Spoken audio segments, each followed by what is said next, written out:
हाँ बेटा, good morning. तो बताइए क्या हाल चाल है? बढ़िया। बीज हमारा पूरा हो चुका है और आज नया और एक बहुत ही इंपॉर्टेंट टॉपिक है बेटा। उसका नाम क्या है? क्या दिख रहा है आपको यहाँ पर बोर्ड पर? क्रॉप्स। जिसमें खरीफ की फसलें दिख रही है आपको, रबी की फसलें कुछ दिखाई दे रही है। बेटा, फसलों को पढ़ने से पहले अपन ने बीज पूरा स्टडी कर लिया, तो बीज से बहुत सारे क्वेश्चंस निकल के आएंगे जो फसलों में काम आएंगे। दूसरी बात, इससे पहले हमने बेसिक बहुत सारा देख लिया फसलों का, बीजर हमने देख ली, बोटनिकल हमने देख लिया, फैमिली वगैरह हमने देख लिया थोड़ा बहुत। इसके अलावा इसमें जो मुख्य क्रियाएं थी वो हमने देख लिया। कौन सी फसल में कौन सा टॉक्सिन पाया जाता है वो भी हमने देख लिया। यस या नो? यदि वहां तक आपको याद है तो इस वाले टॉपिक में अब आपको कोई प्रॉब्लम नहीं आएगी।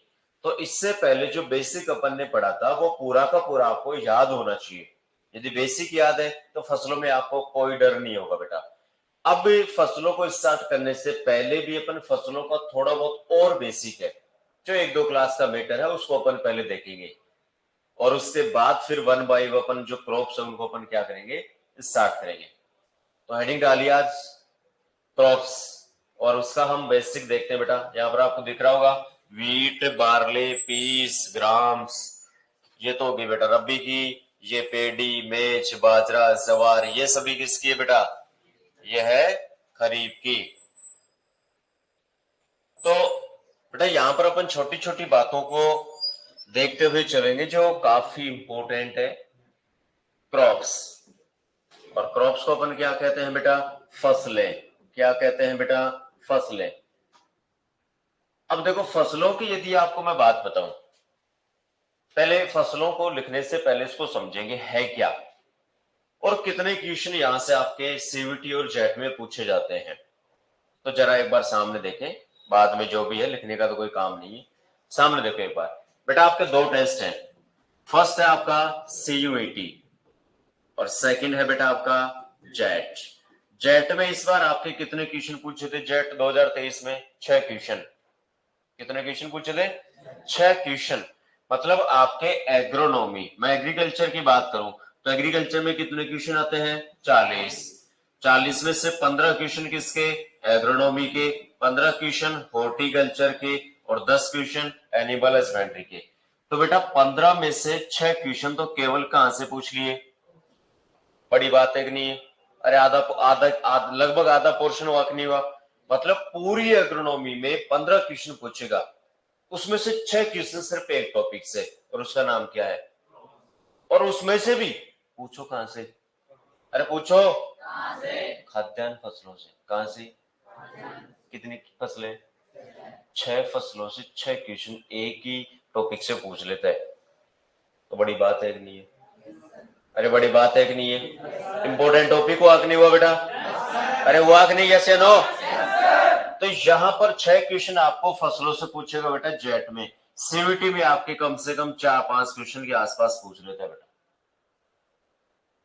तो ये टॉपिक बहुत ज्यादा इंपॉर्टेंट है, इसलिए इस टॉपिक को बहुत तरीके से अपन पढ़ते हुए चलेंगे। इससे पहले मैंने जो आपको बेसिक पढ़ाया है वो इसीलिए पढ़ाया था कि अब जब फसल स्टार्ट करेंगे तो कोई भी प्रॉब्लम आपको नहीं आनी चाहिए, कोई नई चीज आपको नहीं मिलेगी यहाँ पर ज्यादा। लगभग आपको पढ़ी हुई सारी चीजें मिलेंगी जो मैंने आपको पूरा का पूरा बेसिक में पढ़ा दिया है। यस या नो? तो डेली आप घर जाकर जो पूरा बेसिक पढ़ा है पीछे उसे रिवाइज करोगे बेटा। उस बेसिक को यदि आपने मजबूत कर लिया ना, तो मैं कह रहा हूं कि फसलों में आपको कोई प्रॉब्लम नहीं आएगी। वही botanical name, family, origin, place, गुणसूत्र, बोटनिकल नेम वगैरह, रोग किसमें, मुख्य क्रियाएं वही चलेंगी।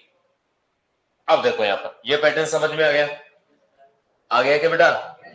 कि एग्रोनॉमी में 15 क्वेश्चन में से 6 क्वेश्चन तो केवल किसके आएंगे? आपके फसलों से आएंगे। किसके आएंगे बेटा? सीवीटी में आपने कितने क्वेश्चन आते हैं? 50 क्वेश्चन। कितने क्वेश्चन आते हैं? और 50 में से कितना करना रहता है आपको? 40। जैसे बोर्ड में होता है ना, अथवा में 2 क्वेश्चन आते हैं, दोनों में से कोई सा एक कर दो जो आपको आता है। कई बार किस्मत ये होती है कि कुछ अथवा ऐसे आते हैं जो दोनों ही आते हैं, कुछ अथवा ऐसे आते हैं जो दोनों ही नहीं आते। तो कई बार ऐसा लगता था कि क्या बना ये वाला क्वेश्चन इसमें डाल देता तो क्या हो जाता है इसका, इसके बाप पे क्या जा रहा था है? तो ऐसा ही कुछ मामला है यहाँ पर। 50 में से कोई 40 क्वेश्चन आपको करने रहेंगे जो आपको आते हैं, है ना, वो क्वेश्चन करने। तो हेडिंग डालिए बेटा। और आपको मैं छोटी सी बात यहां पर पूछूं कि बेटा फसल हम किस चीज को कहेंगे, फसल है क्या, क्रॉप्स है क्या बेटा, आप मुझे बता सकते हो कि बेटा यस या नो? अरे बोलो ना बेटा। देखो यहां पर फसलों की यदि मैं छोटी सी बात करूं तो बेटा यहां पर देखो, कोई भी फील्ड है, फील्ड की यदि मैं बात करूं नॉर्मली सी, यहां पर जैसे ये खेत है बेटा, ये क्या है, खेत। ये फसल है या पौधा है? ये फसल कैसे है बेटा, आप मुझे बता सकते हो कि फसल क्यों कहा मैंने इसको, आप लोगों ने फसल क्यों कहा इसको, है? क्योंकि इसमें पौधों की संख्या लाखों में है, हजारों में है, लाखों में है। सही बात है। यदि केवल एक पौधा होता तो बेटा मैं उसको क्या बोलता, प्लांट या पौधा, कि भाई चावल का पौधा है, मक्का का पौधा है, गेहूं का पौधा है। लेकिन यहां पर उसी फसल के बहुत सारे हजारों लाखों में पौधे हैं, इसलिए मैंने उस चीज को क्या बोल दिया, फसल। ये मैंने जो फसल लगाई है, ये किसी न किसी उद्देश्य के लिए लगाई है क्या बेटा? अरे बेटा उद्देश्य के लिए तो लगाई है कि भाई अपने जीवन निर्वाह या जीवन को चलाने के लिए खाद्यान्न जरूरी है, जो बचेगा उसको मार्केट में बेच देंगे तो क्या आएगा, पैसा आएगा, तो पैसे के लिए। और दूसरा, हालांकि पहला उद्देश्य जो मेन होता है वो ये होता है कि जीवन निर्वाह को चलाने के लिए या जीवन को चलाने के लिए अपन क्या लगाते हैं, फसलें। लेकिन आजकल बिजनेस के तौर पर भी फसलों को किसान ज्यादातर खेती कर रहा है इस चीज को, और पैसे कमा रहा है क्या बेटा, खेती में बहुत पैसा है। यदि साइंटिफिक तरीके से, वैज्ञानिक तरीके से यदि आप खेती करते हैं ना बेटा, तो यकीनन मान के चलना कि बहुत पैसा है। आपने देखा होगा पॉली हाउस, पॉली हाउस में बहुत सारी कमाई है बेटा। तो तरीके से यदि खेती करें ना तो बहुत अच्छी कमाई हो सकती है। देखो अब पानी की कमी होती जा रही है लगातार, और पानी की कमी होने के बावजूद भी फसलों का उत्पादन बढ़ रहा है बेटा। ऐसा क्यों? क्योंकि आजकल जो विधियां है, यांत्रिक तरीके हैं, वो ऐसे आ चुके हैं, ऐसी ऐसी फसलों की किस्में आ चुकी है बेटा, जो कम पानी में भी अच्छा उत्पादन दे सकती है, जिनको पानी की ज्यादा आवश्यकता नहीं होती। जैसे फॉर्मूली मैं कहूँ आपको बेटा कि गेहूं में कितनी सिंचाई की आवश्यकता होती है, 6। लेकिन आजकल ऐसी वैरायटी आ गई है कि 6 की आवश्यकता नहीं है, अब सिर्फ 2 सिंचाई की आवश्यकता है, 3 सिंचाई की आवश्यकता है। भाई जितना उत्पादन 6 सिंचाई से हो रहा था ना बेटा, अब कितनी सिंचाई से हो जाएगा? तो भाई पानी 3 सिंचाई की बचत तो हुई ना बेटा। तो चने में देख लो, गेहूं में देख लो, सरसों में देख लो, मक्का में देख लो, बाजरा में देख लो, ज्वार में देख लो, रागी में देख लो, सभी फसलों में ऐसी ऐसी तकनीक, ऐसी ऐसी किस्मों का विकास किया जा रहा है वैज्ञानिकों के द्वारा, जिनमें कम पानी में भी अधिक उत्पादन लिया जा सकता है। फॉर्मल, या मैं एक एग्जाम्पल की मैं बात करूं, जैसे पश्चिमी राजस्थान है बेटा, पूरा का पूरा रेगिस्तान है क्या? बोलो ना बेटा, रेगिस्तान है पूरा, भाई पानी की कमी है। पश्चिमी रेगिस्तान की ओर, पश्चिमी राजस्थान की ओर फसलों का उत्पादन पहले से दुगना हो चुका है, पानी की कमी हो रही है, फिर भी फसलों का उत्पादन क्या हुआ? सरसों राजस्थान में है क्या? मोठ, मूंग, उड़द, चौला, बाजरा, जवार, मक्का, बहुत है बेटा। ये खूब हो रहा है अपने पश्चिमी राजस्थान में, बहुत ज्यादा इनका उत्पादन हो रहा है ना। मूंगफली, गवार बीकानेर में खूब हो रहा है बेटा। अरे हो रहा है क्या? हाँ। तो देखो फसल, कभी कभी सोचने लग जाते हो क्या बेटा? पता नहीं मूंगफली के ख्यालों में खो जाओ। आई मिस यू मूंगफली। परिभाषा क्या देंगे इसकी?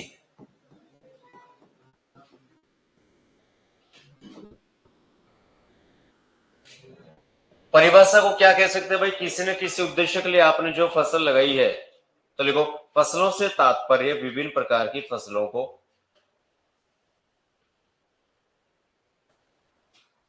इसमें लिख लो बिल्कुल नॉर्मल तरीके से, फसलों से तात्पर्य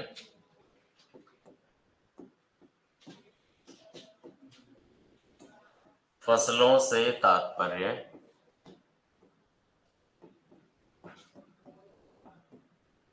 विभिन्न प्रकार की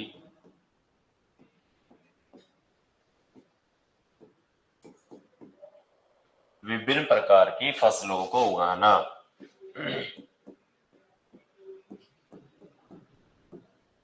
विभिन्न प्रकार की फसलों को उगाना, ठीक है। जैसे खाद्यान्न, दलहनी, तिलहनी, नकदी। ये तो मैंने बहुत सारा आपको लिखा दिया है ना बेटा। तो चारे वाली नकदी फसलें हो गई, रेशेदार फसलें हो गई, ये सभी की होती है, ठीक है। तो हम किसी न किसी उद्देश्य के लिए उगाते हैं बेटा, और मोस्टली हमारा उद्देश्य क्या होता है? जीवन निर्वाह। अब जीवन को चलाने के लिए मोस्टली अपन क्या लगाते हैं? खाद्यान्न और दलहनी। मोस्टली तो यही लगाते हैं बेटा। तो एक बार लिखे, इसको अपन आगे थोड़ा समझते हैं, साथ साथ में लिखते हुए चले, यस या नो, और साथ साथ में थोड़ा बोलते हुए, ताकि मुझे लगे कि कुछ प्राणी जीवित है ना। देखो, अब हम आगे देखें कि भाई फसलों को हमने लगाया, फसलों को हमने लगाया किस चीज के लिए? जीवन निर्वाह के लिए। किसके लिए बेटा? मतलब जीवन को सुचारू रूप से चलाने के लिए हम जीवित रहे। खाने के लिए जीते हो या जीने के लिए खाते हो? खाने के लिए जीते हो आप, है ना। हाँ, मान आदमी हो ना। तो यहाँ पर जीवन निर्वाह के लिए अपन क्या लगाते बेटा? खाद्यान्न वाली और दलहन। क्या लगाते बेटा? खाद्यान्न प्लस दलहन लगाते हैं। अब देखो, आपने बेसिकली अपने गांव में खूब सुना होगा, जैसे नॉर्मली अपन किसी से पूछ लेते हैं, इसको बंद कर दे, बाद में देख लें। नॉर्मली अपन पूछ लेते हैं भाई क्या हाल चाल है, क्या चल रहा है, तो गांव में क्या कहते हैं सब? मिल रही से साहब दाल रोटी कहते हैं क्या? कहीं मिल रही है? दाल रोटी मिल रही है साहब।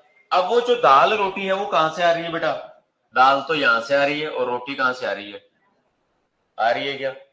और उससे हमारा क्या चल रहा है? बताओ, जुड़ी हुई एक नहीं वो बात? अरे बेटा, बात जुड़ रही है कि नहीं जुड़ रही? तो कहीं चल रहे हो जाए? अरे कहीं चल रहे हो है? दाल रोटी चल रही है। हाँ, दाल रोटी चल रही है पैरों के है। तो दाल रोटी मिल रही है, यूं कहते हैं। चल नहीं रही, चलती नहीं है, वो मिलती है ना। कहां से आई है, कहां पे जाएगी? दाल रोटी मुझे मिल जाएगी है।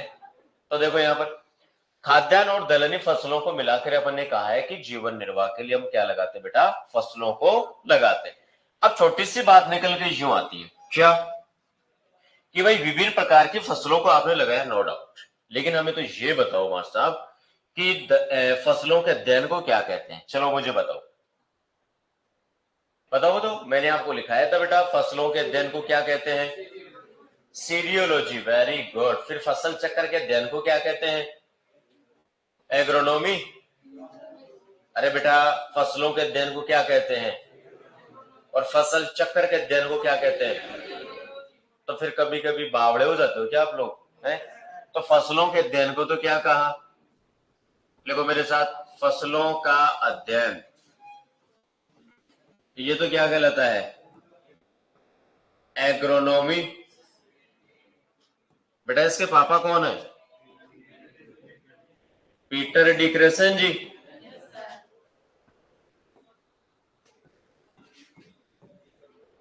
पीटर डी क्रेसन जी। बेटा इन्होंने कौन सी पुस्तक लिखी थी? ऑपिश्यूरेलियम कैमोड्रम।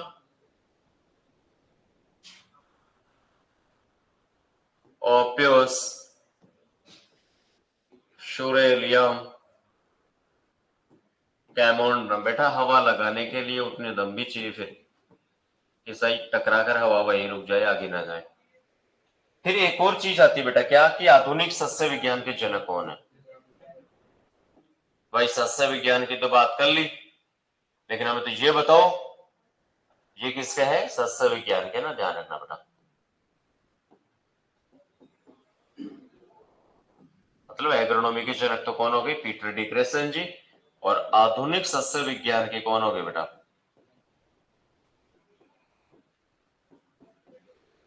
आधुनिक सस्य विज्ञान के जनक वो है जो खरपतवार के भी है, टिलेस के भी है।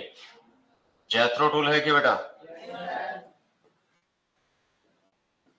तो भैया जी, जैथरो टूल खरपतवार के जनक भी है, वो परिष्करण के पापा है। एक पिता के 3 संतान है। जैथरो टूल पापा है, संतान कौन कौन सी है? आधुनिक सस्य विज्ञान, खरपतवार और भूपरिष्करण लिख लेना चाहिए यहां पर ब्रैकेट में। बिन बुलाया हुआ मेहमान है ना, उसके पापा भी यही है, और यदि भूमि को तैयार करना है तो उसके पापा भी यही है। भूपरिष्करण या टीलेज हम इसको कहते हैं। लिखो बेटा।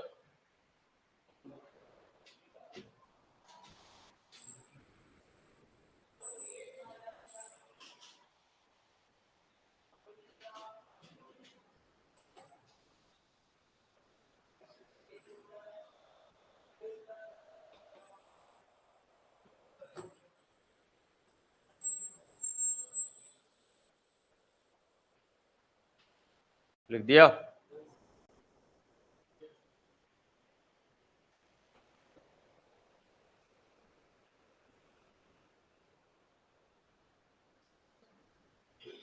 लिख दिया बेटा। नोट लगा के ये भी लिख लो जो आपके दिमाग में आ रहा था अभी। कौन सा? सीरियोलॉजी।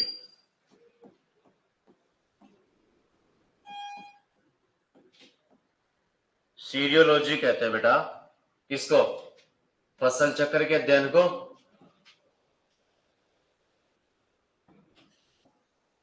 तो ये भी लिख दो बेटा, फसल चक्र का अध्ययन, crop rotation, study of crop rotation क्या कहते हैं बेटा? सीरियोलॉजी। वैसे सीरियल्स अपन खाद्यान्न फसलों को कहते हैं, है ना, अभी आएगा नाम निकल के। तो देखो दो प्रकार की फसलें होती है, वो कौन सी है?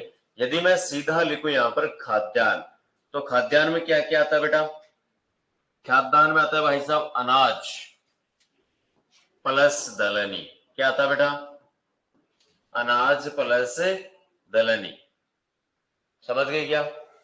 खाद्यान्न में क्या क्या आ गया? अनाज प्लस दलहनी, मतलब रोटी के साथ में दाल जरूर आएगी। रोटी के साथ में क्या आएगी बेटा? दाल तो अवश्य आएगी। तो यहां पर सीधे पॉइंटों में क्या कह दिया? खाद्यान्न बराबर क्या हो गया बेटा? तो लिखो एक बार इसको, खाद्यान्न बराबर क्या हुआ? अनाज प्लस दलहनी। ये छोटी छोटी चीजें हालांकि एग्जाम में नहीं पूछेगा, लेकिन ये अपना बेस मजबूत करती है। समझे मेरी बात? जैसे आपको सारे बोटनिकल नेम याद है, चाहे कोई सा भी पूछ लो, तो उससे आपका जो कॉन्फिडेंस लेवल है वो क्या होता है? अच्छा होता है बेटा। बीज दर आपको पूरी लिखा दी है कि एक फसल की बीज दर आपको याद है, तो उससे आपका जो कॉन्फिडेंस लेवल है वो क्या होगा? अच्छा होगा। जैसे जैसे फसलें चलेंगी वैसे वैसे आप तुरंत बता दो जाओगे, सर इसकी ये है, सर इसकी ये है। फिर मैं पूछूंगा इसकी क्या है, फिर कहोगे सर नहीं पता। ऐसे कहोगे फिर, है ना? लिख दिया बेटा। अब हेडिंग डालेंगे अपन बुआई का समय। बिल्कुल चीजों को देखते हुए चलेंगे बड़े आनंद के साथ। सोविंग टाइम, बुआई का समय। तो बेटा मैं यहां पर पहले आपको समझाना चाहता हूं एक बात, जो मैं पहले समझा चुका हूं, तो आप कृपया करके बोर्ड पे देखें। बुआई के समय की बात करूं तो बेटा मैंने आपको बताया था कि मोस्टली एग्रीकल्चर का जो कैलेंडर होता है उसमें सीजन कितने होते हैं कृषि के? दो। पहला कौन सा होता है? खरीफ, दूसरा रबी। दो ही सीजन होते हैं क्या बेटा? तीसरा क्यों आया खरीफ, ये जायद वाला, कि भाई जो फसलें वहां पर नहीं लग सकती उनको यहाँ पर लगा सकते हैं। चारे वाली कोई और भी हो सकती है, और भी हो सकती है, कौन कौन सी हो सकती है वो भी देखेंगे। तो टोटल सीजन तो कितने हो गए? खरीफ, रबी, जायद। लेकिन कृषि के कैलेंडर में कितने होते हैं? मोस्टली कौन से सीजन आते हैं? जैसे एमएसपी कितने सीजन की आती है? दो की। कितने की आती है बेटा? एमएसपी भी आई है ना रबी की फसलों की, कि साहब कौन सी फसल को कितने रेट पे लिया जाएगा। अभी वीडियो भी डाला था यूट्यूब पे, नहीं देखा बेटा आपने? देखना है एमएसपी का वीडियो, जरूर देखना बेटा, बहुत खास वीडियो है। सुन लिया? तेरे को सारी चीजें भी दिखाऊंगे, है बेटा। तो यहां पर अपन देखेंगे कि सबसे पहले सीजन कौन सा आएगा? खरीफ। तो देखो खरीफ ऋतु, खरीफ ऋतु। बेटा खरीफ ऋतु में यदि मैं बुआई के समय की बात करूं तो बताओ बुआई का समय क्या था? जून जुलाई। जून जुलाई है बेटा, ठीक है। इसमें मैंने उदाहरण तो आपको लिखा दिए थे बहुत सारे, कि खरीफ ऋतु में कौन कौन सी फसलें आती है, रबी में कौन सी आती है, जायद में कौन सी आती है। पर थोड़ा बहुत और लिख लो दोबारा। तापमान थोड़ी लिखा हो इसमें दोबारा, इसमें तापमान कितना लेते हैं बेटा, 25 से 35 या 30 डिग्री तक भी लेते हैं, ठीक है ना, 30 डिग्री सेल्सियस तक भी लेते हैं, इसमें नो डाउट। फिर इसमें एग्जाम्पल की बात करें तो आप मुझे बता सकते हो क्या एग्जाम्पल, बताओ। मक्का, जवार, अभी कौन से सीजन की कटाई हुई है बेटा, इसी की हुई है क्या, हाँ, तो लिखो मूंगफली की हुई है, इसके अलावा तिल की भी हुई है क्या, इसके अलावा मूंग की हुई है, मोठ, उड़द, चवला, अरहर, ये क्या है, सोयाबीन, बहुत सारी फसलें बेटा नोट कर लो, ये सभी फसलें आती है जो खरीफ ऋतु की है। हाँ बेटा, तो अपन 25 से 30 वाला मानेंगे बेटा एवरेज।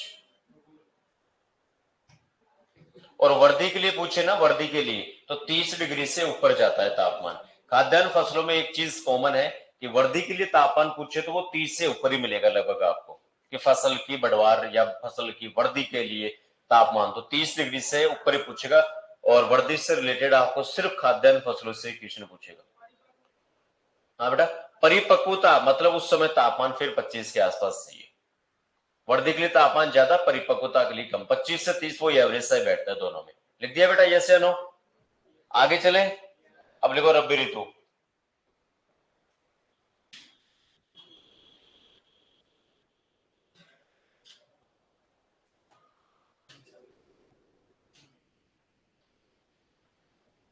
लिख दिया बेटा,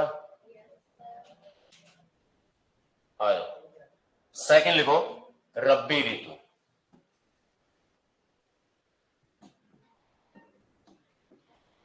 रब्बी ऋतु, रब्बी ऋतु में लिखो बेटा आवाज में। बेटा इनमें बोए का समय क्या रहेगा, अक्टूबर से नवंबर, जो भी चल रहा है फिलहाल, चल रहा है क्या, लगभग हो चुकी है बुआई। एग्जाम्पल बताओ मुझे, बताओ इस समय किस किस की बुआई चल रही है, गेहूं, जौ, जई, सरसों, सूरजमुखी, चना, मटर, मसूर, राजमा, रंजिका, बरसिम, तारामीरा, बनाओ बनाओ, साथ साथ तंबाकू, चुकंदर, पालक, मूली, ये सभी किसमें आते हैं बेटा, रब्बी में आते हैं। नोट करो, बहुत सारी है फसलें जो आपको मैंने पहले लिखा दिया आपको। हाँ, कुसुम कसम लिख ले।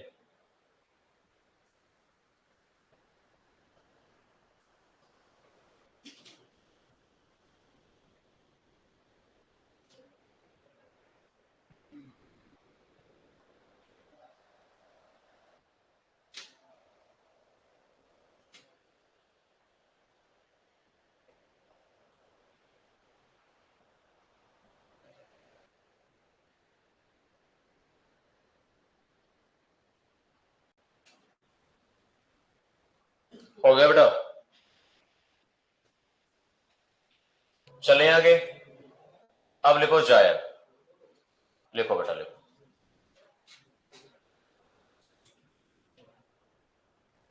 इसमें तापमान कितना रहता है बेटा, 15 से 25 डिग्री सेल्सियस, 15 से लेकर 25 डिग्री सेल्सियस तक इसमें अपन क्या लेते हैं, तापमान, ठीक है। अब आ जाओ जायद, जायद ऋतु। तो बेटा जायद ऋतु में बुआई का समय क्या है? मध्य फरवरी से मध्य मार्च, मध्य फरवरी से मध्य मार्च। ठीक है भाई, जब बसंत पंचमी आती है ना, उसके आसपास का समय रहता है बेटा। इसमें तापमान, बुआई का समय क्या रहता है बेटा? हो गया। तापमान की बात करें तो 25 से 35, 35 से 42 तक लेते हैं इसमें। ठीक है, वर्दी वाला तापमान इसमें आ गया पूरा का पूरा। एवरेज तापमान की बात करते हैं ना बेटा, तो वो 30 डिग्री आसपास इसमें रहता है ना, कि भाई शुरुआत के अवस्था में इसमें सामान्य तापमान की बात करें तो 30 के आसपास रहता है। हाई टेम्परेचर वो इतना पहुंच जाता है। चलो एग्जाम्पल की बात कर लेते हैं। दलहनी फसलों में वह कौन सी फसल है जिसको सबसे ज्यादा जायद ऋतु के रूप में काम में लेते हैं? मूंग। ध्यान रखना, कौन सी बेटा? मूंग बहुत इंपॉर्टेंट है बेटा। फिर इसके बाद में है उड़द। और कौन कौन से? कुकुर बिटेसी लेते हैं पूरा काम में, कुकुर बिटेसी। इसके अलावा टमाटर भी ले लेते हैं, बैंगन भी लेते हैं बेटा, मक्का चरी, जवार चरी, बाजरा चरी। चरी के रूप में जो फसलें हैं वो अपन जायद में काम में लेते हैं बेटा। ठीक है, ध्यान रखना। करण और, तो ये 3 ऋतु थी, तीनों ऋतुओं के बारे में मैंने बताया बेटा आपको।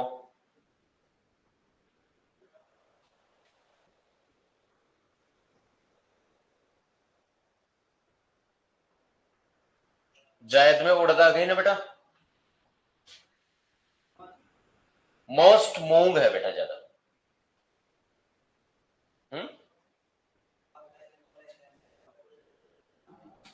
मक्का उड़द है।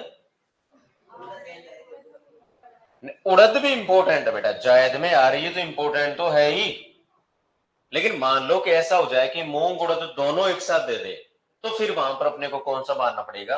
वहां पर मूंग मानना पड़ेगा। हालांकि दोनों एक साथ देता नहीं है ना, लेकिन उस केस में ऐसा हो जाए तो, क्योंकि आपके माइंड में ऐसे क्वेश्चन ज्यादा आते हैं, सर आ गया तो मूंग मानना है। समझ गया? हाँ, लिख दिया बेटा। कोई डाउट? डाउट है क्या? चले आगे। अब आ जाओ, बात निकल के यूं आ जाती है। कैसे आ जाती है? यूं यूं आ जाती है कि साहब C4 प्लांट कौन कौन से हैं इसमें? तो आप मुझे बता सकते हैं क्या? क्योंकि यहां से एक नॉर्मल क्वेश्चन आपके एग्जाम में पूछ लिया जाता है बेटा, कि C4 प्लांट कौन कौन से हैं। मक्का है क्या बेटा? जवार है क्या बेटा? बाजरा है क्या बेटा? गन्ना है क्या बेटा? चौलाई है क्या बेटा? तो लिखो। रागी को भी ले लेते हैं क्या? तो करो नोट। ये C4 प्लांट जो आपके नॉर्मली तरीके से एग्जाम में क्वेश्चन पूछ लेता है। गेहूं और जौ किसमें आएगा? C3 में। किसमें आएगा बेटा? C3 में।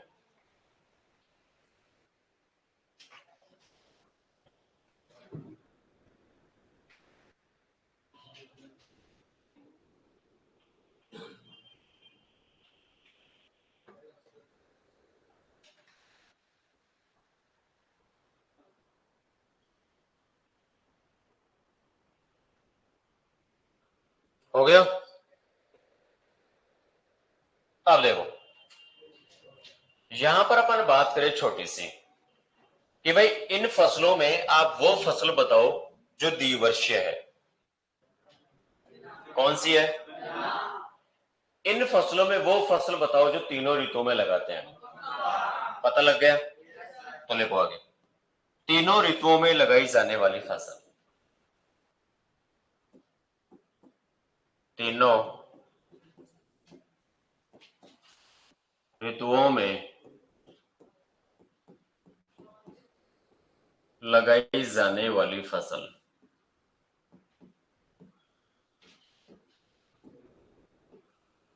तो मक्का और सूरजमुखी।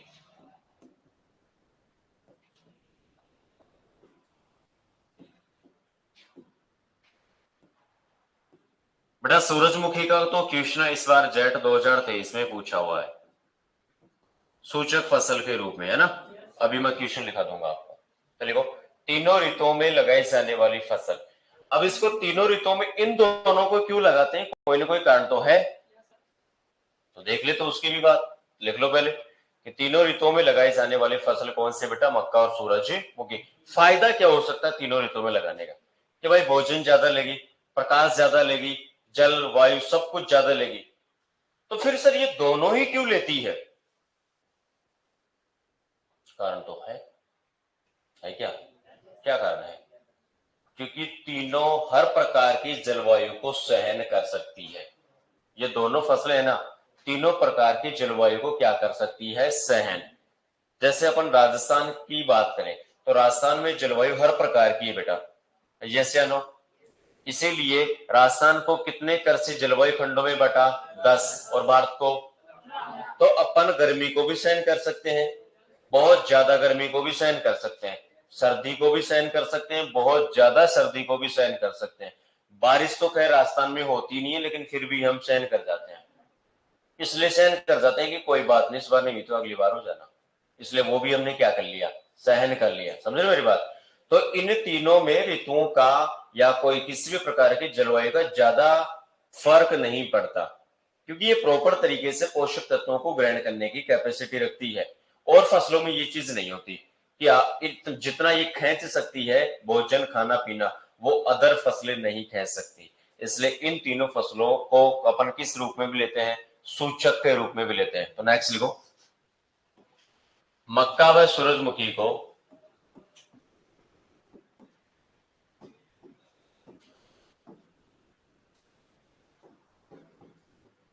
सूचक पौधों के रूप में भी काम लेते हैं। ठीक है बेटा, और क्वेश्चन लिख लो भाई, निम्न में से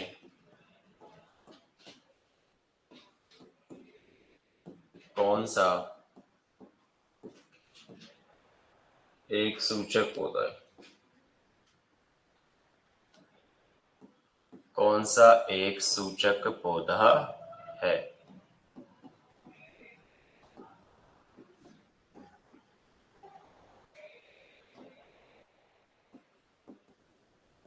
ज्वार, बाजरा, मक्का और तिल। तो कौन सा आएगा बेटा, नॉर्मली क्वेश्चन पूछ लेगा आपको ना, नोट कर।